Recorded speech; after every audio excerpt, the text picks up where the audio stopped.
AP star news ప్రతిక్షణం ప్రజల పక్షాన. Please like, share and subscribe and press the bell icon.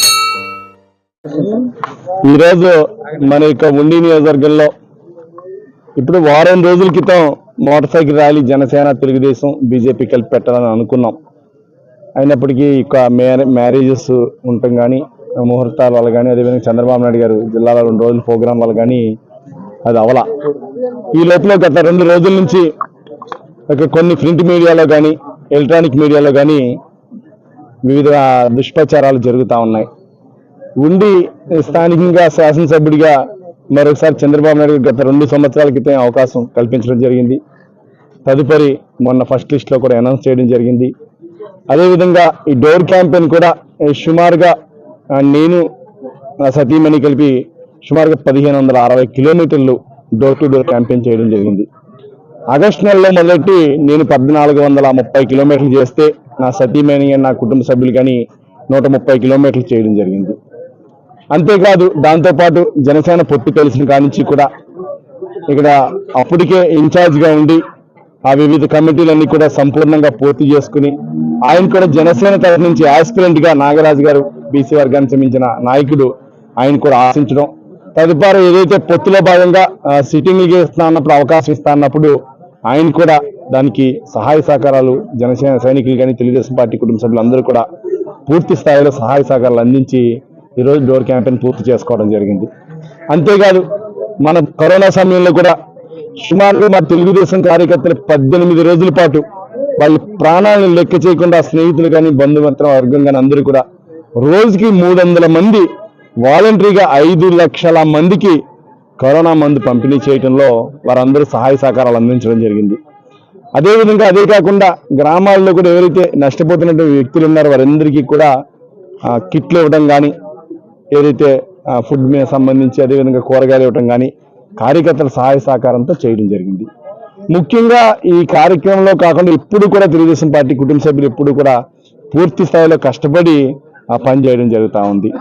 అంతేకాదు ఈరోజు ఈ యొక్క ప్రచారాన్ని కొంతమంది కార్యకర్తలు కూడా ఆందోళనలో పడి వారందరూ కూడా సుమారుగా వేలాది మంది ఈరోజు ఈ ర్యాలీలో పాల్గొని స్వచ్ఛందంగా రాత్రి 10 గంటలైనా కూడా చూడండి మీరు ఇక్కడ అందరూ కూడా జనసందోహం ఎలా ఉందో స్వచ్ఛందంగా వచ్చి వారందరూ ఈ కార్యక్రమంలో పాల్గొని అందరూ కూడా చక్కగా ఈ యొక్క ర్యాలీలో ఫుల్ సక్సెస్ చేసినందుకు జన సైనికులకి, తెలుగుదేశం పార్టీ కుటుంబ సభ్యులకు అందరికీ కూడా హృదయపూర్వకంగా కృతజ్ఞతలు తెలియజేసుకున్నా. అదేవిధంగా గవర్నర్ నారా చంద్రబాబు నాయుడు గారి మీద మాకు హోప్ ఉంది. మరొకసారి స్థానం కల్పించి మమ్మల్ని మేము కూడా క్యాంపెయిన్ చేసుకున్నటువంటి దాంట్లో ఈ దుష్ప్రచారాలు ఎక్కడ కూడా నిజం కాదని మేము పూర్తిగా భావిస్తూ ఉన్నాం. అదేవిధంగా పూర్తి సహాయ సహకారాల్లో తెలుగుదేశం పార్టీ కుటుంబ సభ్యులు చూస్తున్నాం. గత 20 రోజుల నుంచి ఎంత ఒడిదుడికి వచ్చినా కూడా కార్యకర్తలందరూ కూడా తెలుగుదేశం పార్టీకి రాయల్గా నిలబడ్డారు. మీరు చూసే ఉండొచ్చు, 100% తెలుగుదేశం పార్టీ కుటుంబ సభ్యులందరూ కూడా కష్టపడి పనిచేస్తూ ఉన్నారు. కారణం ఎందుకంటే గతంలో ఉన్నటువంటి శాసనసభ్యులందరూ కూడా చక్కగా ఈ యొక్క కార్యక్రమంలో ఎప్పుడు కూడా ఈ నియోజకవర్గాన్ని మనం ఫౌండేషన్ వేసుకుంటూ అందరం కూడా వచ్చిన వారందరూ కూడా చేసుకుంటా నాతో సహా అందరం కూడా కష్టపడి పనిచేసాం. ఎప్పుడు కూడా నేను సుమారుగా 4,600 కార్యక్రమాల్లో ఈ 5 సంవత్సరాల్లో పాల్గొనడం జరిగింది. ఏదైతే మెచ్యూర్ ఫంక్షన్ అవ్వచ్చు, అఫీషియల్ ప్రోగ్రామ్స్ అవ్వచ్చు, లేకపోతే మ్యారేజెస్ అవ్వచ్చు, వివిధ కార్యక్రమాలు కానీ, డెవలప్మెంట్ యాక్టివిటీస్లో కానీ పాల్గొనడం జరిగింది. అయితే డెవలప్మెంట్ కార్యక్రమాలు చేయలేకపోయాం. దాంట్లో సంశయం లేదు. నిజాన్ని చెప్పుకోవాలి. ఎప్పుడు నిజం అనేది తెలియాలా, ప్రజలకి తెలియాలా.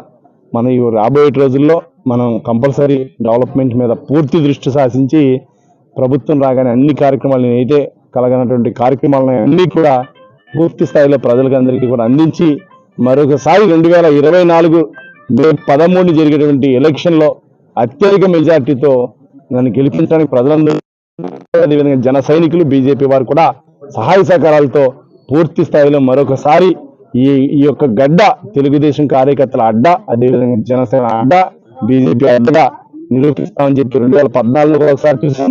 అదే 2024లో కూడా చేస్తామని చెప్పి మీ అందరికీ కూడా పార్టీ భూస్థాపితం చేస్తాం అనే వ్యాఖ్యలు కొంతమంది మీ అభిమానులు చేశారు. దానికి మీరు ఇచ్చి సమాధానం ఏమండి? భారతదేశ చరిత్ర తిరగరాసిన తెలుగుదేశం పార్టీ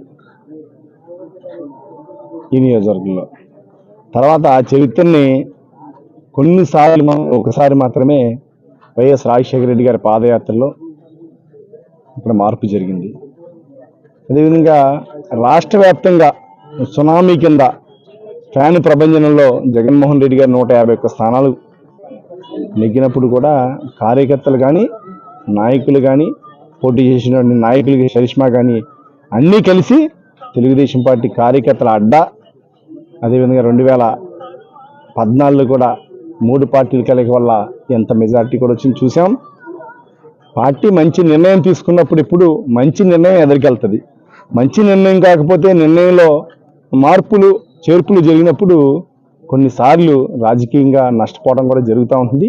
అలా ఎప్పుడూ జరగల ఈ నియోజకవర్గంలో. ఒకసారి మటుకు రామచంద్రరాజు గారు 5 పర్యాయాలు చేశారు. తదుపరి రాజశేఖర రెడ్డి గారి పాదయాత్రలో ఆ వేవ్లో అంటే రాష్ట్ర వ్యాప్తంగా 10.3% వచ్చింది. అప్పుడు తేడా ఒక పార్టీకి డిఫరెన్స్. తర్వాత మొన్న 10.6% వచ్చింది. ఆ 10.3 అప్పుడే ఓడిపోయింది. 10.6 అప్పుడు ఓడిపోవాలా. కానీ ఇక్కడ ఉన్నటువంటి దృఢ సంకల్పంతో ప్రజలందరూ కూడా మన నాయకత్వం కానీ ప్రజల యొక్క ఆలోచన మేరకు కానీ తెలుగుదేశం పార్టీని గెలిపించారు. భూస్థాపితం అంటే ఎన్టీ రామారావు గారు పార్టీ పెట్టారు అంటే అన్నిసార్లు ప్రభుత్వం రాలా. ప్రభుత్వాలు మారుతూ ఉంటాయి, వస్తూ ఉంటాయి. ఏ నాయకుడైనా వచ్చిన దానికి పనిచేయాలా. ప్రజలకు పనిచేయడం కోసం, ప్రజల కోసం ఎన్నుకోబడిన స్థానికంగా శాసనసభ కావచ్చు, ప్రభుత్వం అవ్వచ్చు. ప్రభుత్వం ఉన్నప్పుడు కొంచెం ఎక్స్టెంట్గా బాగా పనిచేయడానికి అవకాశం ఉంది. ప్రభుత్వం లేనప్పుడు పనిచేయడానికి అవకాశాలు తక్కువ ఉంటాయి. చూస్తూ ఉన్నారు మీరు రాజకీయ సమీకరణలు కూడా. కాబట్టి ఆ గ్యారంటీ దాంట్లో ఎక్కడ మార్పు ఉండదని భావిస్తా ఉన్నాం. రఘురామకృష్ణరాజు గారికి టికెట్ కేటాయించాలని కొన్ని ప్రచారం జరిగింది. ప్రచారం జరగడం అనేది అవాస్తవం, వాస్తవం అనేది తెలియదు. కానీ అక్కడ మీరు తీసుకెళ్లిన అనుచరుల కార్యకర్తలు గందరగోళం సృష్టించారు. కారణం ఏమంటారు? నీకు కడుపు మీద కొడతానంటే నీకు రాదా బాధ? అదే ఒక్క నిమిషం తమ్ముడు చెప్పి తిను. అలాగే వాళ్ళ యొక్క నాయకుడి కడుపు మీద ఏదో కొడుతున్నారైనా అపోహపడ్డారు. ఒక్క నిమిషం నువ్వు చెప్పేది తమ్ముడు. దానికి క్లారిఫికేషన్ నేను చెప్పా. మన నాయకుడు ఎక్కడా కూడా చెప్పలా అని రఘురామకృష్ణ గారు కూడా చెప్పారు నేను క్లియర్గా. నీకు డౌట్ ఎందుకు? కాదు మీకు మా నాయకుడు లెటర్ పూర్వకంగా ఇవ్వాలా, మీకు ప్రెస్ మీట్లో ఇవ్వాలా, రాసింది మీరు అడగండి. నా మీడియా సంస్థ దగ్గరికి వెళ్ళి ఆ యజమాని దగ్గర ఒక్క నిమిషం ఆగేవా తమ్ముడు. నీకు ఎవరైతే నీకు అనుమానం వచ్చిందో అతని దగ్గరికి వెళ్ళి అడిగితే వాళ్ళు చెబుతారు. వాళ్ళు చెప్పాల్సిన సమాధానం నేను ఎట్లా చెప్తాను నీకు? మీడియాలో రావడానికి గల కారణం అక్కడ కార్యకర్తలు గందరగోళం చేయడం వల్ల అక్కడ కార్యకర్తల గందరగోళం కన్నా ముందరది వచ్చిందిగా, స్క్రోలింగ్ వచ్చింది. అంతకు ముందర మీడియాలో కూడా రాశారు, క్వశ్చన్ మార్క్ చేశారు. జస్టిస్ అన్నారు కదా, అంటే న్యాయం కావాలి మాకు అని అన్నారు. అంటే ఏంటి వాళ్ళు అపోహపడ్డారమ్మా. నా నాయకుడు నాకు ఇప్పుడు కూడా సీటింగ్ రోజు కూడా క్యాంపెయిన్ చేశాను. క్యాంపెయిన్ లో భాగమే కదా ర్యాలీ. స్వతంత్ర అభ్యర్థి శివరామరాజు గారు ప్రజాప్రతినిధులు అభివృద్ధి చేయలేదు అనే వ్యాఖ్యలు చేశారు. దానికి మీరు సమాధానం? ప్రజాప్రతినిధులు అంటే ఎవరంట? ప్రజాప్రతినిధులు అంటే ఇప్పుడు నెగ్గిన ముఖ్యమంత్రిని అంటున్నారా, లేకపోతే ఎమ్మెల్యేని అంటున్నారా, లేదా ఇన్ఛార్జిని అంటున్నారా? అది మీకు తెలియదు సార్. అంటే నీకు తెలియాలి, నువ్వు తెలివైనడు కాబట్టి నువ్వు చెప్పాలి. నియోజకవర్గంలో మాట్లాడారు సార్. అలా కాదు సార్, మన నియోజకవర్గం వరకు అలా కాదు. నీకు ఈరోజు 10th క్లాస్ కాదు 5th క్లాస్ చదివిన స్టూడెంట్ని అడిగినా ఏమయ్యా రామరాజు డెవలప్ చేశారా లేదా అని అన్నారనుకోండి, పాపం ప్రభుత్వం లేనప్పుడు ఆయన మటుకు ఏం చేస్తారని అంటారు. అది సమాధానం నేను అడుగుతున్నాను అంతే. అదే కదా, ప్రభుత్వం లేనప్పుడు నేను ఎట్లా చేయగలను? మేము 2014 to 19 చాలా అభివృద్ధి కార్యక్రమాలు మేము చేసాం. 14 to 19 ఏమండి, 2009 to 14 ఏ అభివృద్ధి చేయలేకపోయాం. ఏదో నామినల్గా చేస్తాం, ఏ ఎంపీ ల్యాడ్స్ కొన్ని ఫండ్స్ తోటి. 2009 to 14 2009 మాకు 16,000 మెజారిటీ వచ్చింది కదా చెప్పింది. 2014 మెజారిటీ పెరిగింది, రాష్ట్ర వ్యాప్తంగా సీట్లు పెరిగినాయి. మరి మాకు ప్రభుత్వం లేదే, మా అభివృద్ధి లేదే. ప్రశ్నించట్లేదు అంటున్నారు ప్రధానంగా. ప్రశ్నించట్లేదు ప్రజాప్రతినిధులు. ప్రశ్నించంటే ఏం చేయాలా? ప్రశ్న ఏం చేయాలంటున్నా? ఏం అడగాల? మేము రోడ్డు పోవాలని పాదయాత్ర చేసాం. 270 కిలోమీటర్లు మీరు ఎన్ని చేస్తున్నారు. పక్కెళ్ళే కూడా చెవిలో మాట్లాడితే అది ఇట్లా మీడియా వాళ్ళు అది దానికి సమాధానం చెప్పినాక ఒకసారి నిన్నట్లా కొంతమంది మీడియా సంస్థలు ఇలా మాట్లాడుతున్నారు. మాకు ఆవేశం వచ్చేలా మాట్లాడుతున్నాం. ఎక్కడ స్క్రోలింగ్ రావట్లా, నిజాన్ని పైకి బయట పెట్టట్లా, దానికి కారణం ఏంటి? అంటే సార్ ఇప్పుడు తమ్ముడు చెప్పింది నిన్న కాదు మన ఆఫీస్ లో మీరు ప్రెస్ మీట్ తీసుకున్నారు, ఇందులో ఎంతమంది మీరు టీవీలో టెలికాస్ట్ చేశారు ఒకసారి లెక్క చెప్పండి నాకు.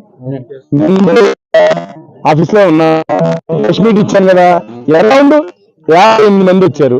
58 మందిలో టెలికాస్ట్ చేసిన వ్యక్తులు ఎంతమంది ఒకసారి చెప్పండి. అది ఇద్దరు ఇచ్చారు 58 మందిలో.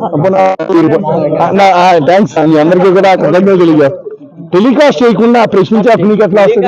మా చేతిలో ఉంది సార్. మరి అది కూడా నా చేతిలో. ఏపీ స్టార్ న్యూస్ ప్రతిక్షణం ప్రజల పక్షాన. Please like share and subscribe and press the bell icon.